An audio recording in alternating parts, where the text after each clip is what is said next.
Olá investidor, tudo bem? No vídeo de hoje nós iremos falar sobre fundos imobiliários e taxa de juros, como uma coisa vai influenciar a outra ali. E principalmente, o que o investidor que já possui fundos imobiliários ele pode fazer diante desse cenário, ou se você é um investidor que está querendo dar os primeiros passos também, o que você pode fazer para poder aproveitar melhor esse cenário. Então vem com a gente.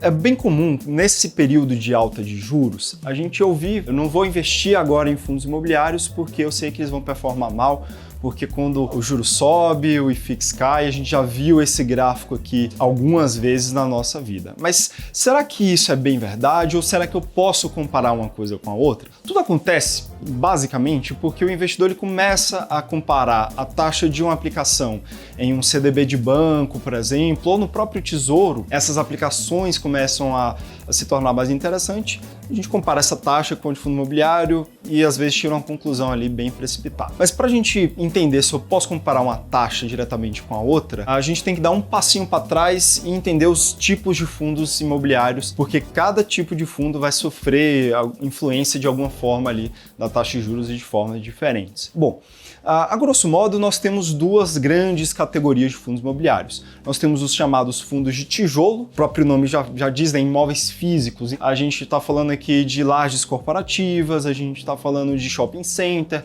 galpões logísticos, esse tipo de fundo cujo rendimento ali que é distribuído para os cotistas vem do aluguel desses espaços. E o segundo tipo são os chamados fundos de papel. Como assim fundos de papel? Bom, são fundos que vão investir em títulos que são lastreados em imóveis, como, por exemplo, um fundo que investe em CRI, Certificado de Recebíveis Imobiliários, né? Você está lastreando no aluguel de um determinado espaço. E até os chamados fundos de fundos, que são fundos de investimento imobiliário que investem em outros fundos de investimento imobiliário, né? Você delega para um gestor essa melhor decisão de escolha dos ativos. Agora nós vamos entender como essa alta de juros influencia em cada um dos tipos de fundos que eu mencionei. Comparando então esse CDB, né, do banco contra um fundo imobiliário, o que a gente pode observar?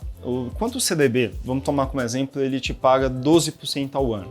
O que a gente pode dizer dessa taxa de 12%? Independente de qualquer fator, como por exemplo inflação, ele vai te pagar esses 12% pelo período ali que você acordou durante a compra desse CDB. E o fundo imobiliário, como é que funciona a taxa e por que eu não posso comparar uma coisa diretamente ali com a outra? O fundo imobiliário, o que a gente tem que entender é que ele tem uma característica forte de repassar a inflação. Então espera-se que um prazo maior, a gente não pode observar isso, claro, dentro de um mês, uma semana, mas em períodos um pouco maiores, espera-se que a inflação seja repassada para o inquilino, então esse rendimento ele tem uma característica que a gente chama de rendimento real. Ou seja, se eu olhar para um fundo imobiliário de tijolo e ver que ele paga ali seus 8% ao ano, por exemplo, eu posso entender que essa taxa ela vai sofrer um repasse da inflação ao longo do tempo e essa renda que eu vou ter de 8%, ela é real, ela é acima da inflação. Então, quando eu olhar o CDB do banco, ele teria remunerado ali em 12% ao ano, enquanto o fundo imobiliário, por exemplo, ele teria te pagado 8% de yield, né, no exemplo que a gente deu, mais a inflação do período que espera-se que ela seja repassada nos aluguéis. Então, por isso que a gente não pode comparar uma taxa ali diretamente com a outra. E nos outros fundos, como é que isso funciona? Então, a gente tem basicamente dois tipos também de fundos de papéis. Nós temos os fundos que investem em títulos que são atrelados ali ao mercado imobiliário de alguma forma, e eles também sofrem um reajuste quase que por obrigação, porque eles são indexados a algum índice, ou a inflação como o IPCA, o IGPM, ou até o próprio CDI. E a gente precisa lembrar, né, que quando a gente tem inflação que está subindo, o Banco Central ele tende a subir essa taxa de juros justamente para conter a inflação. Então o rendimento desses fundos, o esperado é que eles tendem a aumentar ao longo do tempo. E nos fundos de fundos, como é que essa dinâmica funciona? No caso deles, o que acontece é que como o investidor ele já começa a antecipar que o mercado pode ir mal, ele acaba vendendo as cotas antes, causando novas quedas nas cotações desses fundos também. Lembrando que a gente já está em um ambiente, né, que o mercado ele geralmente já vai estar com as cotas mais depreciadas.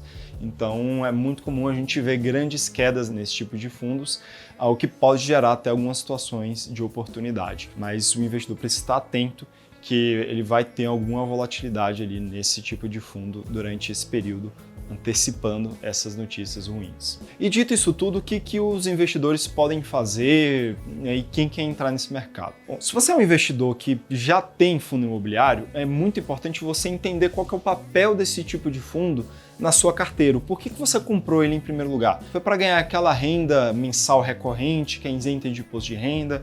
Foi pelas características do investimento, né? O brasileiro ele gosta muito de imóvel, às vezes você é uma pessoa muito patrimonialista e quer seu investimento em algo ali do tipo. Foi para justamente investir em um tipo de instrumento que tem uma proteção contra a inflação. Então é importante o investidor entender o papel dos fundos imobiliários na carteira e não ficar muito desesperado, né, querendo vender as cotas a qualquer preço. Afinal, você não vende sua casa ali só porque os juros subiram, e muito menos você vende essa casa a qualquer preço, né, com desconto de 30% em cima do que ela vale, né?